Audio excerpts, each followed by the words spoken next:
So if we were standing in your physical shoes, if we understood what you just heard, we would set an intention, a singular intention, be the only thing that we would put on our things to do today list. I'm going to feel as good as I can feel, as much as I can feel it, as long as I can feel it. Which means we would not be facing a lot of the reality. We wouldn't watch cable news because there's nothing there that resonates with who you are and what you really want.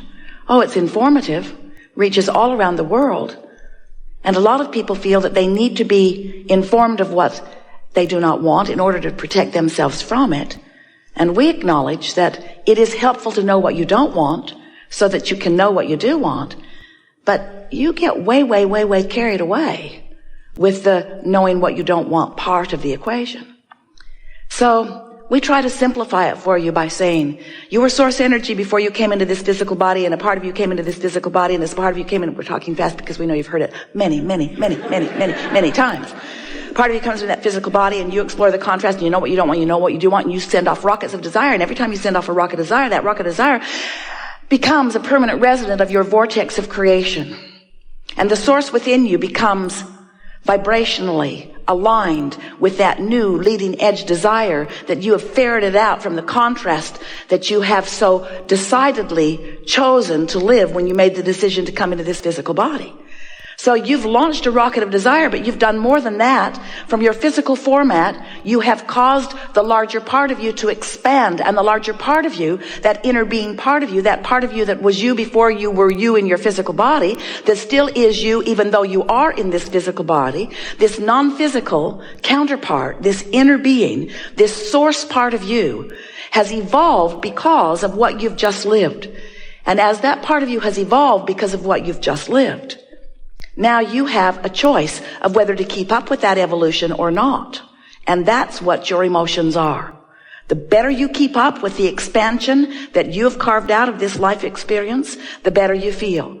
But if you launch rockets of expansion and the source within you becomes the equivalent of that expansion that you've asked for, and you stay focused upon the problem that caused you to launch the rocket, then there's a vibrational gap between you and you that you feel in the form of emotion.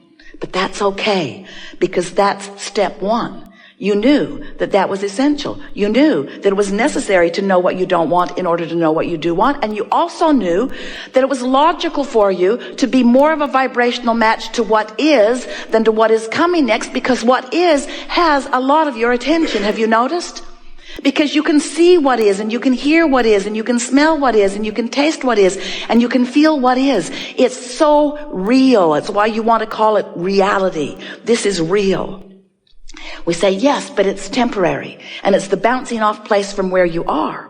So if you sift through the real reality of what you are living, and you look for the best parts of it, and you hold the best parts of it as your object of attention, so that the vibration that you are offering chronically is about that, then your point of attraction allows you to receive more and more and more and more and more of those things that you have been asking for. So for a while, we've been telling you about step 1, step 2, step 3. Step 1 is you sift through contrast and you ask. And step 2 is, since you've launched that rocket of desire, source has become the equivalent of it. In other words, when you ask, it happens immediately, what you ask for. But step 3 is, you have to find a way of not just for a moment, not just for a flash, not just in an odd moment of influence by someone else, but you have to find steady, chronic resonance with what you're asking for. In other words, you can't want more money and feel resonance with lack of money and get more money. You got to feel resonance with more money. And our physical friends say, well, thanks a lot. Give me some money and I'll resonate. We say, we know you want the reality first and the resonance later, but that's not the way it works. And often you say, well, I don't know for sure that that's true, Abraham, because I don't think I was being that deliberate about a lot of things in my life. And yet well-being pretty much surrounds me on lots of subjects.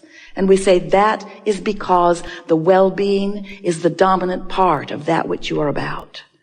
It's natural for well-being to follow you. You had a lot of well-being resonance going before you even made your entrance into this physical body. That carries you, it does. But when you become deliberate about your vibration, when you deliberately offer your thoughts because you care about that resonance, now you're really cooking. Now you are a deliberate creator. Now you have so much control about what happens around you. And now, and only now, does life begin to really be pleasurable for you, because it takes all of the mystery out of it. It takes all of the chance and luck stuff away. It makes you understand that you can find a position after you've sorted through life, and you can deliberately hold to that vibrational position, and law of attraction will support that position with manifestational, actualized, see it, hear it, smell it, taste it, touch it, evidence. So we like it that you want to be the deliberate creator of your experience, because whether you know it or not, you are the creator of your experience. And a lot of people are doing a lot of that creation by default. They're just offering vibrations all over the place, and law of attraction is responding to it, and they like some of it and they don't like some of it. But the point is, they talk about all of it. So as you're talking about wanted, that's good. But as you're talking about not wanted, not so good, because all of it practices a vibration.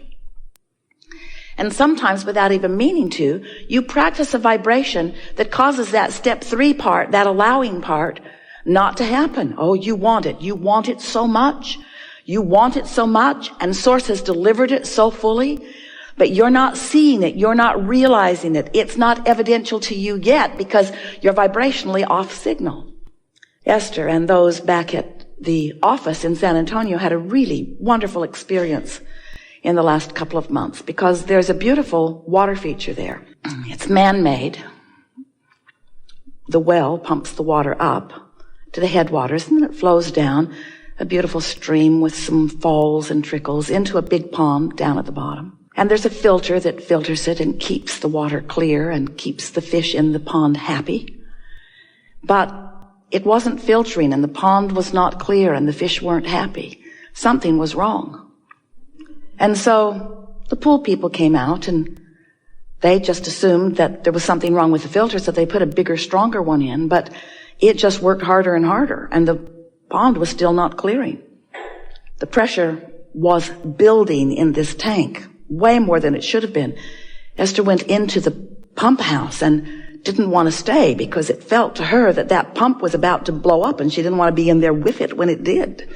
She could just feel the strain in its efforting to get the job done, but there was something that was keeping it from doing its job. So then it was discovered that the pond pulls water from the bottom, comes through pipes into the filter. Filter was calling it in. Filter was filtering it and trying to put it back into the pond through some other pipes, but those pipes were completely clogged. Caliche had built up in them, very hard Texas soil. It becomes almost concrete-like. And so several men for several days with several different tools tried to clear out those pipes, chisel away, put the plumber's snake in them. It was obvious that that was not going to happen. And the pipes had enough twists and turns that it was reported to Esther, we are not going to make this happen this way. And so the idea seemed obvious. Well, we're going to need some more pipes putting the water back into the pond. And so they laid them on top of the ground. No point in burying them until you know your theory is correct, right? So they put the pipes on top of the ground, and now, the pressure tank is happy. The filter. Oh, what a sigh of relief it breathes as the water is now flowing back easily into the pond. Seems very simple, doesn't it? Water out, clean it up, put it back. Step 1, step 2, step 3. And so we are suggesting to you that you give up on trying to clean out your pipes. Because there's a lot of gunk in there. And a lot of it's been there for a long time, and it's hardened. It's become immovable. But you could lay some new pipes. You could lay new plumbing. You could put new inlets. You could much more easily just establish some new ideas about some new things. And you'll discover on those new ideas that when you ask, it is given. And in your absence of clogged pipes, what is given is recognized by you, is revealed to you, is realized by you, is experienced by you very, very quickly. And this is our way of saying to you, rather than coming to a gathering like this with things that you are aware of that are not working as well as you'd like them to, with issues that you want to discuss, if you will start with new things that you have not yet clogged your pipes about, you will allow these universal laws to deliver to you results of your clear thought, and you will begin to feel your true power. That's the only way that we know that our human friends, we love you so much, can begin to know their worthiness. Because when you ask and it feels like it isn't given, you stop feeling worthy. You start trying to explain why you're asking and not getting when it looks like that one's asking and getting and that one's asking and getting. And then you make up the most ridiculous explanations of why you're asking and not getting. I was bad in a past life. I wasn't born to the right people. I didn't follow my religion carefully enough. I'm being punished by God. I'm being cursed by. And all it is you clogged up your own pipes. That's all it is. You practiced thoughts, and you practiced them long enough that they became chronic thoughts or chronic beliefs. Beliefs are just thoughts that you keep thinking, vibrational patterning. So when you say, I want that, you also say, but it's not likely. I want that, but it won't come. I want that, but I've never had it. I want that, but I hardly know anybody that has it. I want that, but the government's in the way. I want that, but my mate's in the way. I want that, but my kids are in the way. I want that, but I don't know what to do. I want that, but I'm lost. I want that, but I'm tired. I want that. So you just keep clogging your pipes, not even knowing you're doing it, because after all, you're telling the truth. You're facing reality. But it's true. But it's true, Esther would say to us. Abraham, but it's true. And we would say to her again and again, we know there are a lot of things that are true. And if you're using the truth of it as your criteria to give it your attention, you're clogging your pipes with all kinds of truths that are preventing you from the truths that you want to live. It's just a matter of what you're giving your attention to. It's all about the amount of airtime that you're giving to whatever you're giving your attention to. So when you want something and you talk about why you want it or how it might feel when it comes or how you believe that it could come even though it isn't here yet, that's not pipe clogging.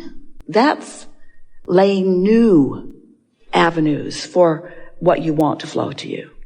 But when you explain why you think things aren't working out for you, every word you speak puts a little more caliche in your pipe. And we don't care where you live.